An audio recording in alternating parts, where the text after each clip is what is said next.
students become followers of Christ and connected to the local church, because that is truly the outcome, the meant outcome of what we do. That's right. Students hear good news, students respond to good news, students then are connected to the local church. They're connected to the local church on their campus level, Yep. the local church is gathering, Yep. but then we're also being very clear that we're connecting them to local churches. That's right. Because we want them to be discipled, we want transformation to take root, Yep. and for it to be lifelong, not a moment's decision, That's right. but a lifelong movement in That's their right. lives journey. It is. Working with the local church to take the hope of Christ to every student in the United States. This is First Priority. Now here are your hosts, Steve Chirico and Brad Skelling. Welcome everybody to the First Priority Podcast. I'm Brad Skelling, and I am glad that you're here. My name is Steve Chirico, and I am glad that Brad is here. Thank you, Steve. You're welcome. It's an honor to sit next to you again and smile at each other. Well, it feels like you've been skipping podcast recordings lately, so the fact that you've returned is a good thing. I skipped one and you skipped one, so let's just draw straws and see what happens. I didn't remember that I skipped one. Yeah, that's right. Warren and I had a great conversation without you. I didn't remember that at all. There you go. Thanks for that. It's good that you listen in on the podcast that you're hosting. One of our thousands of listeners. Exactly. Yes. Exactly. At least you subscribe. I Yes. have confidence in that. That's awesome. I love it too. Yep. What do we got going on today? Man, we are going to just jump back into another one of those moments that I think is very important Yep. for us as directors and as coordinators and as workers. Correct. Cascading message Yep. from our EOS, our traction system, just kind of talking big picture, taking a step back. Everybody's deep in the weeds with clubs right now. Exactly. It is fall season, and so we are running, but at the same time, we want to see the forest in the midst of the trees. And so we are walking through some of our cascading messages that we specifically send to directors, coordinators, both of our chapters and of our districts around the country. But we wanted to put this out on the podcasts so they can see it and hear it a second time. Well, they'll read it in the email. They can hear it from us here. But then for everybody else listening, you can kind of see that big picture overview of what you're doing as well. Because inevitably, if you're working in one club somewhere, somebody else will say, hey, tell me about that. And you can say, hey, here's how First Priority of America wants this to happen. And a proven process, if you will. That's one of the things we're going to talk about today is our proven process for getting First Priority started. Yeah, and marketing is a term that can get lost on people who aren't interested in marketing. Correct. Right? And so Yep. we have to be careful that we remember that marketing in this case for us is telling the story, and often that story comes from the local chapters. So if you're in a district and you're thinking, well, this is National's good idea, just want to remind you that really this comes from what best processes have worked on a local chapter level over the 25 to 30 plus years that First Priority's been done. Correct. And now even in this 2020s realm, right, in the last 3 years, what's been done well in the last 3 calendar years. Yep, that's right. That we can tell that story in such a way that people will be attracted to it on different layers. And there is the marketing strategy. That is the marketing strategy. And we're not getting into the weeds today. We're not getting into standing at a booth or Facebook marketing or Google ads or anything like that. We are talking about the big picture strategy of what we're doing. And can I jump in? Yeah, there I are think you 4 should. parts to this strategy. We're going to talk about our target market, which is marketing language, right? We're going to talk about our uniques, which is our language for marketing. The proven process, so step by step, when do you do certain things? And then our guarantee, because every marketing strategy needs a guarantee. Good. Did you know we had one of those? I didn't. Is it money back? It's a money back guarantee, Is it money baby. back? I don't think you should say it that way. Send us a quarter and we'll give it back if this doesn't work. Awesome. I love it. No, I you won't. won't. You're right. You I already won't. spent it. If 4 people Exactly. send me a quarter, I'm going for a cup of coffee at McDonald's. Exactly. See how quickly I spend money? Good night. That's right.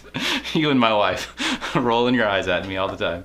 All right, so let's talk target market. Let's talk target market. We got it down to a simple sentence. Okay. Influencers and connectors who care about impacting the moral, social, and spiritual direction of the next generation. Influencers and connectors who care about the about impacting the moral, social, and spiritual direction of the next generation. Again, we keep this very simple. It's very direct because it's very easy to complicate First Priority. Correct. We've been around for 15, 20 years with First Priority, and it is very difficult to be clear and concise. We've talked about Google ads before, getting into the weeds with some of that. Like, okay, yeah, do you target students? Do you target youth pastors? Do you target business people? Where do you start with all this? Influencers and connectors who care about impacting the moral, social, and spiritual direction of the next generation. It's good. I think that kind of sums it up, doesn't it? It does, absolutely, and keeps it very simple, which I appreciate. Yeah, and when you're going into a new community, you're saying, hey, I want to connect with the people who are influencing this community. It doesn't matter if it's a church leader or a business leader or a parent or a principal, whatever the case might be. We want to know who is influencing this community and cares about that moral, social, and spiritual direction of this generation. And one of the easy ways to work through that process, if you really want to get tangible for a moment, is, and we have this as a note, is creating lists of who those people are. Yeah. Right? Create simple lists Correct. of who you really want to hear your message. Yep. And then identify out of that list who are you already connected to, right? Who can I just go ahead and go tell the story to? Who's a layer down? Who's a layer below that? But that's the easiest way to get really going on finding those people is, okay, let's just make a list. Yeah, that's right. It seems simple, but it's the easiest way to get going. Correct. Who has influence in this area? Who has influence over there? Correct. This school district, this church community, that suburb, whatever the case might be. Let's find out the people who are making it happen where we see God moving for First Priority. It's good. It is good. Next section. What is the uniques, which is the four legs of the stool that First Priority stands on. Correct. Right? Those four legs being that it's gospel focused, it's student-led evangelism, it's strategy-based and performance-driven, and it's pro-church and partnerships. That's right. And keeping those in the appropriate order. Okay. And what I mean by that is we talk a lot about the clubs, right? It's not really, it's a gathering of students are gathering. Let's go to the bottom layer, right? It's a gathering of students are gathering together. But it's not a First Priority club if the gospel's not the focus at some point in the midst of that gathering, right? If all the other things happen and we miss the gospel, then that's not really who we are. Yep. So the same goes in marketing and telling our story. That's right. Right? You've got to be gospel focused first. We believe the best news is the good news of Jesus Christ. That's right. It's got to be the first news. Yep. And if you've seen this before, again, I'd muddying the waters again, you see core values, you see these four things, right? There's the ministry side of things. These are our uniques. Those are the things that you talk about when you are standing at a booth. Those are the things you talk about when you're meeting with people is, hey, here's what we want to see happen. Student-led evangelism. It's a student-led club at the school where they share the gospel once a month. Yeah. And those are the marketing, the four pieces of your marketing pitch, if you will, that you go in and talk about. And if you're going to finish out the three of the uniques, then you got to talk about strategy-based and performance-driven. And the reality is that one of the things that makes us who we are is that we do provide a strategy for students. We think that that's helpful to them. We've seen that over time, giving them a plan to follow is helpful versus them trying to figure it out on their own and being just lost in it and be like, gosh, I got 1,000 other things I'm trying to do, including being an athlete and a performer. I don't have time for this. But if you give me something, I've got leadership in me. I can walk through it. And if you give me goals that I can go after, then I can walk through that as well. Exactly. It's really good. And then the local church engaged, using the pro-church language. I mean, the body of Christ is alive and well in every community in America. There's not a remnant. People like to start talking that way, but because of the decline of religion in America, whatever. But we're not a remnant. The Holy Spirit is moving in the lives of people. People are on mission every day in the schools already. So let's take this strategy and see if we can't become more effective together as 8 churches rally around one school or whatever the case might be to say, hey, we're going to get our students together from these 8 churches and create this gospel movement and see what the Lord does. So you tapped on that issue, right? That problem that you run into people who say, the church is dying, the church is dead, the church is no longer relevant in today's day and age. And my response would be, well, man, that's great news. What do you mean that's great news? Yep. Oh, don't you know that when the church is persecuted and when it's struggling, that's the greatest moments of revival inside the church history? Like, That's right. Just go look at Asia and India and the places where the church is absolutely having to be different and quieter and underground. The greatest revivals have happened through that. So if that's true, praise God, it just means we know more clearly who really is the church, and we can be more pro for them than we ever were before. Yep. That's right. That's right. I love it. I love it. There you go. Which takes us to our proven process. So, we've talked about our target market. We've talked about the unique, some of the language that we use as we're talking to people about it. So what is that process that we walk through in order to go from nobody knowing about First Priority to seeing that club started? What is our process? And again, we're going to talk from a big picture of what we're doing for the past 3 years with these districts. Yep. But the same process works for one club in your area. So wherever you fall in between that, this process is going to work. You want me to jump in? Do it. So there are 6 steps. So a lot of information. If you're taking notes, I encourage you to take notes. Unless you're driving right now, then I encourage you to just listen in. But again, we go back to identifying key influencers. And we've looked at 2 sides of that: the business leaders and business organizations, and then church leaders and their connections. And so kind of that, both sides, the business and the church, the spiritual and the moral, we're looking at the social, those 3 aspects of it are the key influencers that we're looking for. And we need to identify those key influencers in the community because we want to build a community movement. We're not doing church in the school, right? We're building a mission house, and so we want to see the community come together to do that. So that's the first step. Great. Next one is just raising funds. The reality is, to do this where it is going to last, Yep. you have to have some substance in order to do it. Correct. And so raising funds and one-on-one meetings and luncheons, casting vision, small groups, whatever that looks like, that's the second part of the process, is really making sure that you have what you need in order to continue it down the road. Not just a good idea, but something you can actually execute. Yep. And can I anchor that one just for a moment? Please, go ahead. It's true that on a one-off basis, you can start a club for free. It doesn't cost anything to gather some students, get on firstpriority.club, go start a club, and see students come to know Jesus, students reaching students at school. It doesn't cost money to do that. But to have it last in your community and for it to grow beyond that, it does. So what we have found is we got to start there. Because if we don't start there, then we get the ministry out in front of the community ownership of it.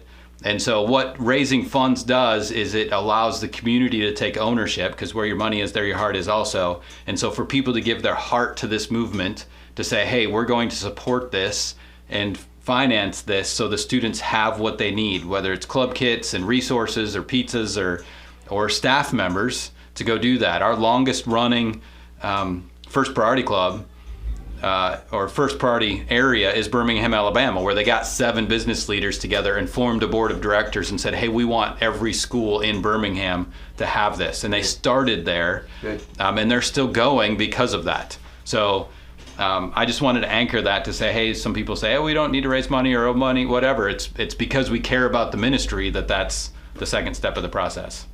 That's good. So number 3. Number 3. Hire and train district staff. And so again, we're talking big picture. We're going after East Tennessee with 189 schools. We've hired 3 people to go start that. They've gotten, how many clubs are they in already? 17 this fall. And they're shooting for 30 before the end of the school year. Perceive that there'll be at 36 by the end of the school year. 36 schools by the end of the school year. Yep. And so again, we have job roles lined out for that we have a director and their role. Who is that person? What is the person we're looking for in that? Area coordinators, again, the giftings that we like to see, and then a district advisory team that comes alongside them. We got 3 roles there that we work on, because we know that, again, you can start a club or you can start a movement.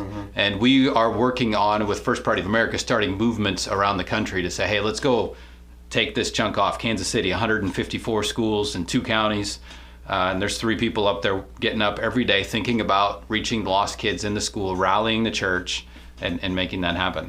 So let's slow down a minute as you're kind of blowing through these. Reminder that this is about the proven process, right? Yep. And the good news for us is that this process has been going on for over 30 years. Yep. And the proof has been that it's been reinvented a few times.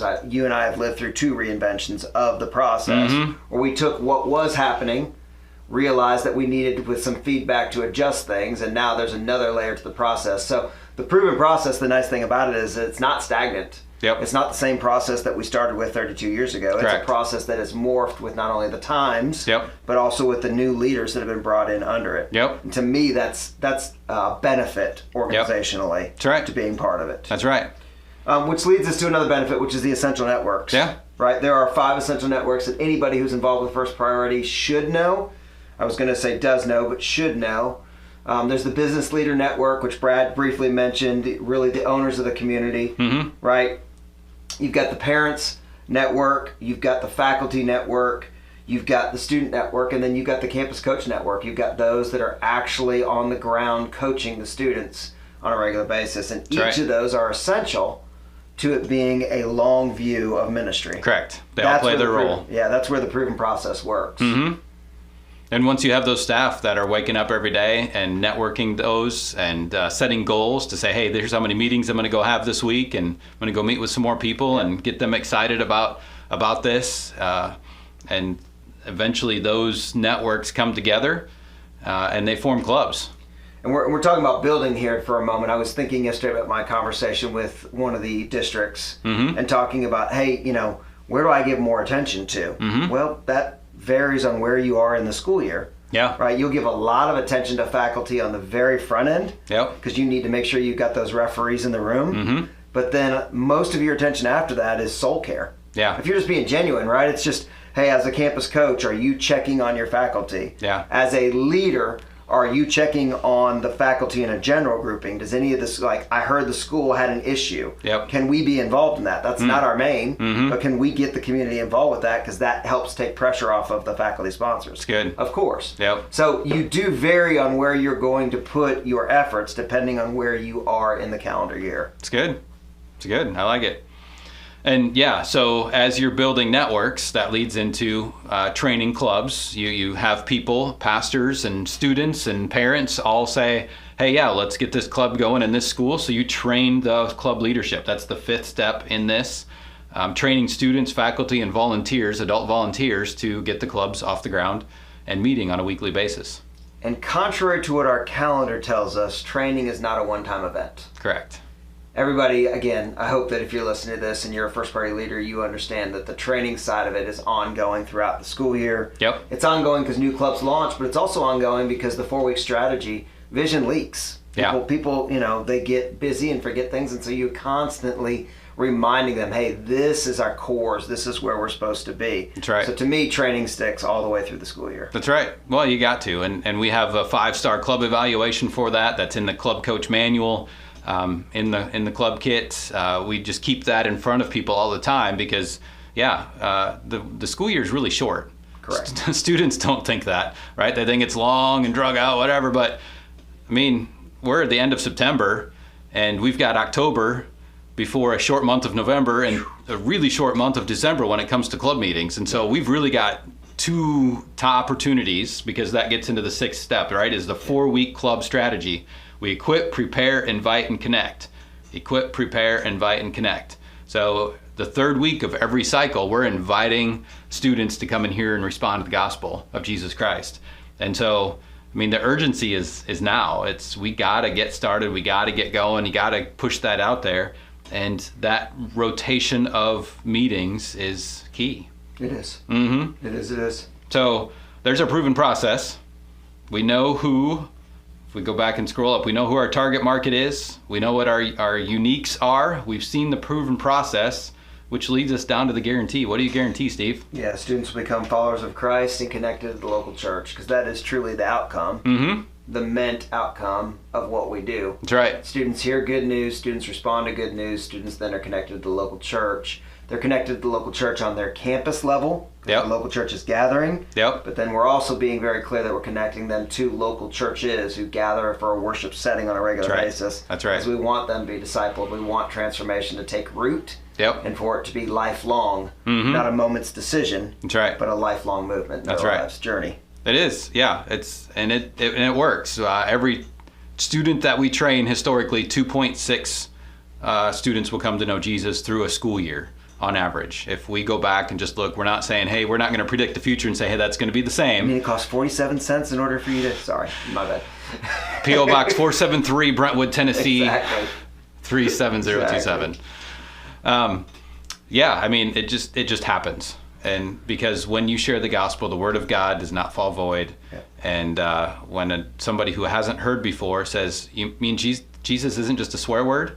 Nope, he is a living, true God who loves you and cares for you and has a purpose and a plan for your life. Yeah. People respond to that because it's true.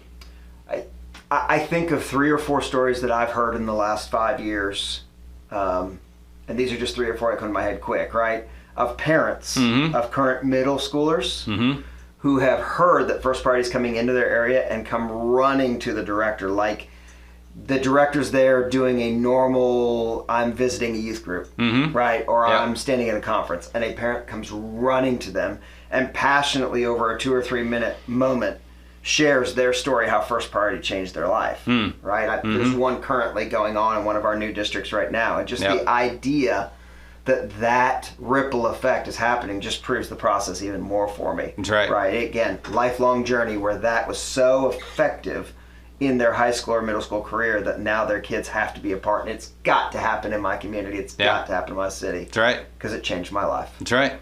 That's right. There we go. Well, that is our marketing strategy. What do you think? I think it's proven.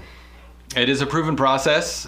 We are living it and working on it every day. We get up every day with a growing staff of people to work to implement this thing. And it's not easy. One would think on the surface that it is, but it takes people getting out and being intentional to help students reach students in the school. Yeah, 2 helps that I think of as we kind of close out today. Help number 1 would be if you're thinking about how to tell your story and you're not sure whether or not this is something that you should put your time to. Brad, myself, Mark Robbins, Shane Kenny, any of our long-term leaders would be a great email just to send. I'm thinking about going ahead at this, but I'm 50-50. Does my time go here? Does my time go there? I would encourage you to go ahead and reach out and have that conversation. Yeah, and really dig in. And then the second one is what's coming up, and I think this plays before the national conference. Yep. If it were me and I was new to the organization, as I was having those intentional conversations at national conference that we put space for, I would ask my peers, hey, what are you doing? Yeah. What do you put your time towards in talking about the uniques and talking about the process, and where do you go to and where you don't? Because there's every yes leads to a no, right? Every no leads to a yes, and being able to navigate those and even discuss those. We've seen in the past some of our chapter directors do that for one another. Sure. We're definitely seeing our district directors do that for one another right now. Hey, let's compare notes. Let's make sure that I'm not going to waste this time because I can't earn it back, right? It's the most valuable asset I have. That's right. So those are my 2 takeaways personally. I like it. My takeaway is that it works. Proven process. Well, I hope this is beneficial to you as you continue to work First Priority, whatever your role is. We thank you for playing that role, playing that part in taking the hope of Christ to every student in America.